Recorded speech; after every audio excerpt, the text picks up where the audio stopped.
आज देशाचा 80वा स्वातंत्र्य दिन आज मोठ्या उत्साहात साजरा होतोय.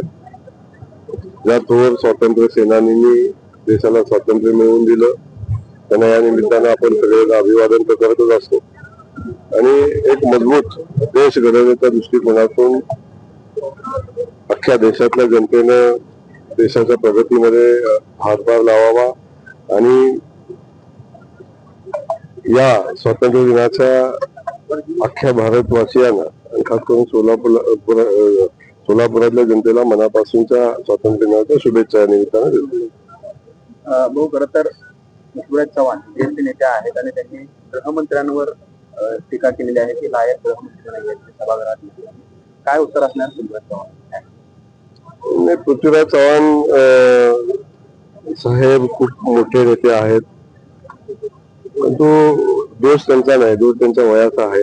वय परत्वे काही गोष्टी माणसाला अडचण करत असतात, तसं वय त्यांना त्यांची अडचण करते परिस्थिती दिसते.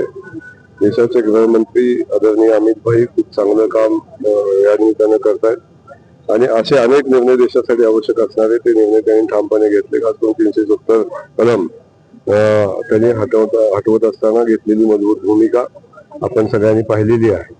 आणि एक मजबूत देश बनवण्याच्या दृष्टिकोनातून त्यांचं जे काम चाललंय त्या कामाला मनापासून शुभेच्छा देत असताना पृथ्वीराज चव्हाण साहेबांना माझी या निमित्तानं विनंती राहील, आपण कधीतरी इतिहास तपासून पाहिला पाहिजे आणि आपण सभागृहाचं कामकाज कसं चालवलं होतं, लोकसभा कशी चालवली होती याचंही किमान आपण आठवण म्हणून तपासून घेतलं पाहिजे. भाजपाला संविधान गुंडाळायचं आहे आणि मनुस्मृतीच्या माध्यमातून हा देश चालवायचा आहे अशी टीका काँग्रेसकडून हर्षवर्धन सपकाळांनी केली. हर्षवर्धन सपकाळाबद्दल अधिक बोलण्याची आवश्यकता नाही, कारण त्यांना कोण गांभीर्याने घेत नाही. आदरणीय मोदीजींनी कायम देशाच्या घटनेचा सन्मान केलेला आहे.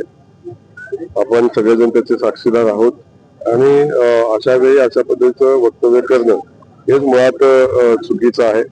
त्यामुळं सातत्यानं संविधानावर शंका घेण्याची प्रवृत्ती ही काँग्रेस पक्षाची आहे.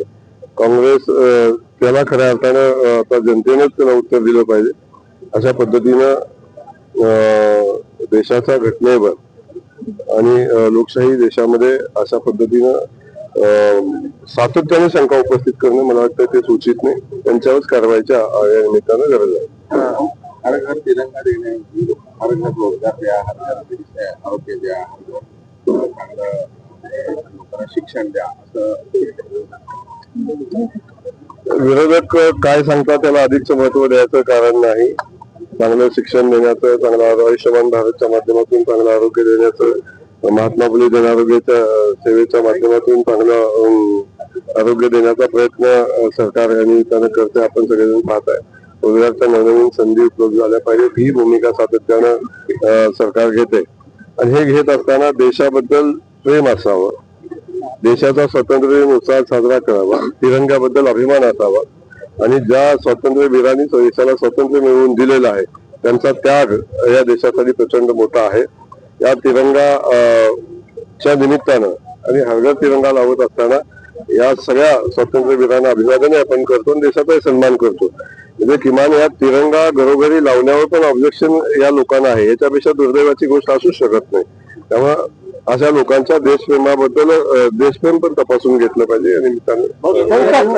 पण संभाजीकडे दुसरीकडे भगवा राष्ट्रध्वज झाला पाहिजे यासाठी कोण काय म्हणतोय याला अधिकचं महत्व नाही. देशाचा तिरंगा हाच देशाचा ध्वज आहे. त्यामुळं कोण काय म्हणतोय याला अधिकचं महत्व द्यायचं कारण नाही.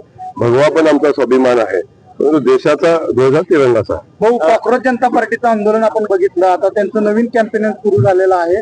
क्या बोलती पब्लिक हे कॅम्पेन त्यांनी सुरू केलेलं आहे. आनंद आहे. आता पब्लिक काय बोलते हे तर त्यांना कळेल आणि या निमित्तानं जे अभियान त्यांनी हातामध्ये घेतलेलं आहे, बोलणं वेगळं असतं आणि ते वास्तवात काम करणं खूप वेगळं असतं.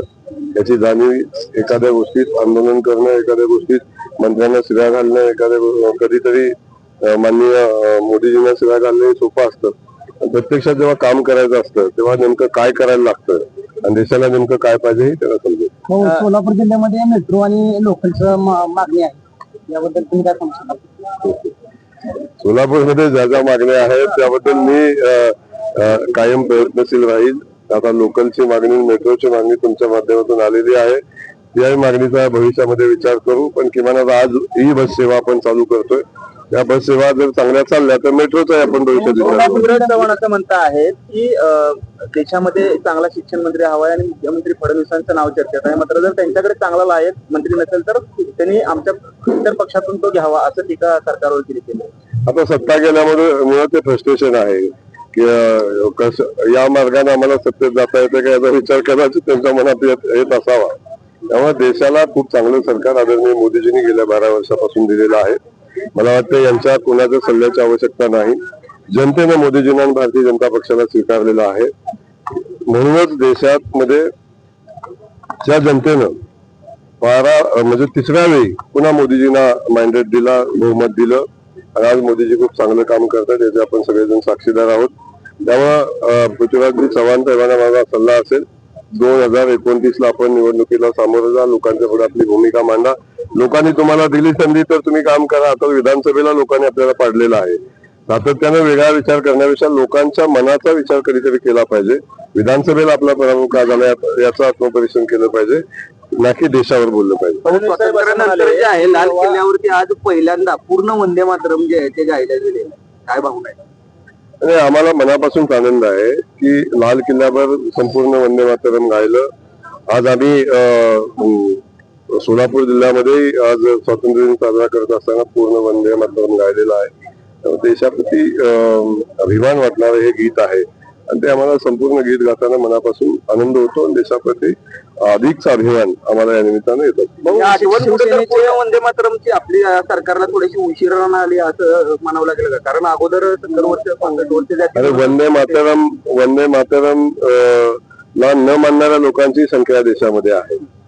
जे होतं त्यालाच मानत नव्हती. आता पूर्ण वंदे मातरम आता आपण स्वीकारलेलं आहे आणि या निमित्तानं मला वाटतं विरोधकांच्या किंवा जे त्या वंदे मातरम या गीताला मानत नाही, देशगीत मानत नाही, अशा लोकांना यातून काही ते शिकता येईल नाही. सुप्रीम कोर्टात तो सुनावणी सुरू आहे पक्षांच्या चिन्हावरती. त्याच वेळेस मुख्यमंत्री फडणवीस साहेब असं म्हणतात की शिवसेना ही शिंदेचीच आहे आणि राष्ट्रवादी ही अजितदादांचीच आहे. कसं पाहता येईल? आपली लोकशाही आहे. डॉक्टर बाबासाहेब आंबेडकरांनी घटना लिहिलेली आहे आणि घटनेमध्ये बहुमताला महत्व दिलेलं आहे. म्हणजे कुठल्याही व्यवस्थेमध्ये बहुमताला महत्व लोकशाहीने दिलेलं आहे. बहुमत आदरणीय शिंदे साहेबांच्या सोबत होतं, बहुमत आदरणीय अजितदादांच्या सोबत होतं. पक्षही त्यांचाच आहे. बहुमतासोबत जाण्यासाठी घटना आपल्याला सांगत असते.